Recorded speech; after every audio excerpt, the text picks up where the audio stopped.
Welcome to Financial Confidence for High-Achieving Women, the go-to podcast for women of color entrepreneurs overwhelmed by their finances and ready to transform their money mindset, take control of their money, and build sustainable wealth.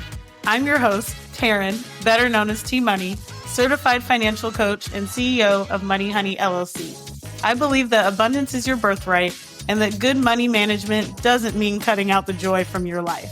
Stick around to learn how you can build intentional money habits that align with your biggest lifestyle goals. Let's get into today's episode.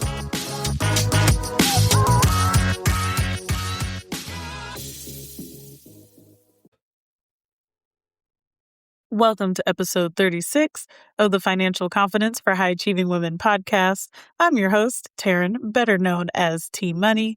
And if you've ever felt that pit in your stomach when bills are coming up and the money isn't quite where you need it to be, this episode is for you. Because financial anxiety doesn't just live in your thoughts, it lives in your body. It affects how you sleep, how you focus, and how you make decisions. So today we're talking about what actually helps when you're in that stressful moment, how to calm your nervous system, how to face the numbers without spiraling, how to buy yourself time, and then how to shift into action so you can start improving your situation instead of just surviving it. And if this cycle feels familiar, this is exactly what we work through in the Wealth Alignment Assessment. We build systems that create safety and strategies that move you forward. The link is in the show notes. All right, so bills can trigger survival instincts because they can impact housing, food, safety, and anxiety is not weakness, okay? It's all a part of the biology that we have. And high achievers especially struggle because they're used to solving problems quickly, okay? We love to just get down to it, do what we need to do, and make it happen. And money anxiety doesn't mean that you're bad with money. It just means that your brain is trying to keep you safe. All these things are responses in order to keep you safe. Okay, including that anxiety. And let's get into that 4-step process because we want to talk about what actually helps in the moment. And so we're going to go from panic to action. All right. So step 1, regulate before you strategize. This is where I want you to do some slow breathing, connect with yourself and what you are feeling, what you are seeing around you, really get present in the space. Okay, so some deep breaths are very helpful here. I like to take 3 to 5 when I'm in what would feel like a stressful situation. Again, feel your feet on the floor. Go ahead and look around the room and orient yourself to what is in the space. Name the emotions that you are feeling. I know that we have a tendency to go into that problem-solving mode. And while that is great, we want to make sure that we are acknowledging the feelings that are coming up for us. So that way it doesn't become a suppressed emotion. We don't make empowered money decisions from panic, period. Okay, so we want to get to as much of a neutral, calm state as we can. Okay, I know that sometimes things are wildin', and so it doesn't necessarily feel like it's possible, and that is okay too, but we want to try to collect ourselves to the best of our ability and to be present into the moment. The next step is going to be to face the numbers. So I understand that this might be the last thing you want to do, but this is how we turn the fear into facts. So this is when we want to think about what bills are actually due, what money is coming in, what's flexible versus non-negotiable. And those are the simple questions I want you to ask yourself when you are navigating the situation, because clarity is what is going to reduce the anxiety. Okay, so we want to know these things. So that way, when it's time to take action, we have these things in place and we know what we are looking for. Step 3, buy yourself some time. So this is going to help you to relax a little bit. And the actions that are here are call for extensions. Okay, this is a good time to see if you can push the payment back a little bit. See if there's a payment plan that you can utilize. And that could even look like hardship plans. So I know we have a tendency to downplay our situation and feel like, well, maybe I don't qualify for this. I'm a big fan of let the people tell you no, okay? Most of the time, the companies that you're working with and your lenders are willing to work with you as long as you communicate. It's when you avoid and not return communication that can be difficult. And so you want to ask for those payment plans if you can, and prioritize the essentials. So what you actually need to survive, is how I'd like to put it. Okay, you want to look at that in particular. Buying time is not failure.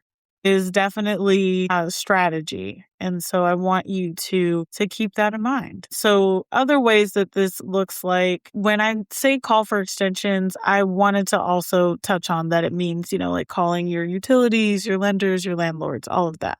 Okay. And prioritize the needs first. So that's the need to survive, the need to live.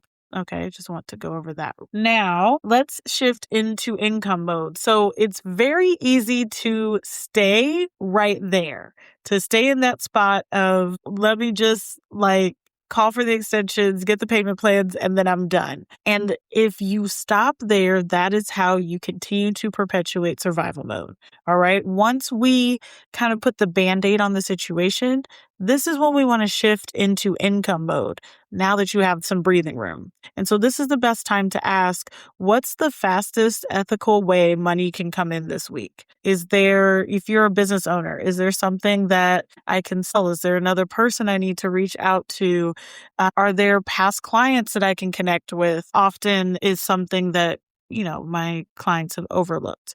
And I've even overlooked, to be honest, at times. I'm like, oh yeah, I can do that. Who can I follow up with? That's like the same sort of thing here. What can I sell, offer, or pick up short term? So let's get into some examples of that one. That could be like overtime or shifts, depending on your working situation, the client follow-ups I was talking about, selling unused items. The things that you feel like are not going to sell, I promise you, are the things that will bring in a few bucks, and every dollar helps in these situations. Quick service offers, as I was saying, what's something that you can do business-wise. Another thing is what are some other skills that you have? So as a hip hop dancer, choreographer myself, that could even mean hosting a dance class to bring in some money as well.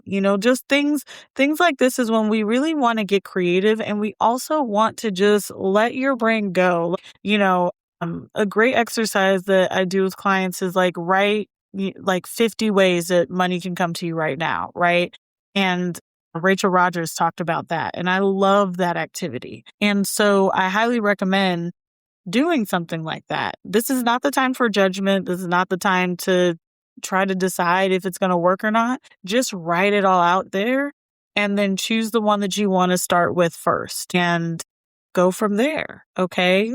We want to make sure that we're also bringing the money in. We want to focus energy on that, because we don't just survive the moment. We work towards changing the situation. We want this ideally to be the last time that you are in this type of situation. Okay, so how we reduce some future panic. So let's talk about some stability. And long-term prevention looks like, I'm sure you're not going to be surprised when I say this, but your peace of mind fund or your emergency fund is going to be a great way to make it easier for you. I can think about the times where we had, car trouble last year, and we had to, go into our emergency fund for that. And it literally brought so much peace of mind, because then it wasn't how do we, it wasn't panic around how do we afford other things in addition to repairing the car. We were able to just repair the car. And the same has happened with, with Tetris's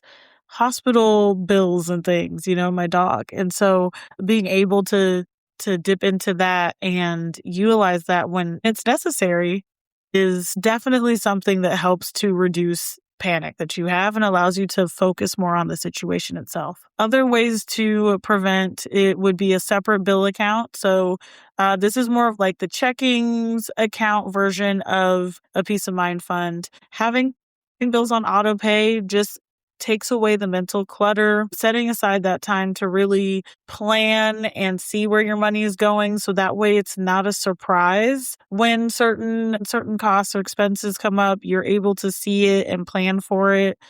And then, starting to build some emotional safety around money, getting comfortable identifying what different situations feel like in your body. Does it feel like there's a weight on your chest? Does it feel like some warmth in your stomach? Like, what does emotional safety feel like? What does even stress around money feel like for you? So being able to identify both of those things and those feelings will allow you to be aware of them and move forward the next time. And continuing to, like I even said in the previous episode, right? Like, what are some financial wellness things and strategies that you can put into play here as well? The goal isn't to be good at emergencies. If you thought that, I'm just going to let you know that's not the goal here.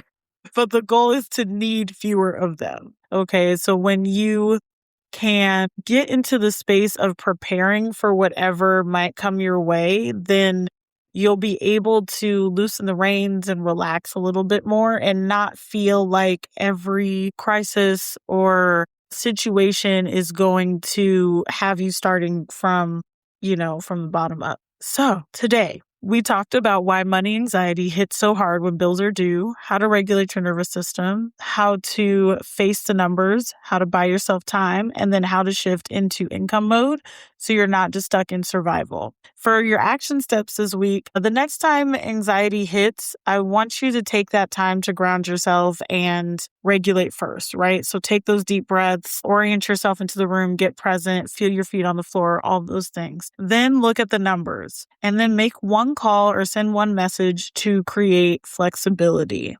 Okay, so some ways that you can, give yourself that extra space. Then identify one way you can bring in extra money this week and start or grow your peace of mind fund. Even if it's small, just having something there is so great. But I want you to start to do those things.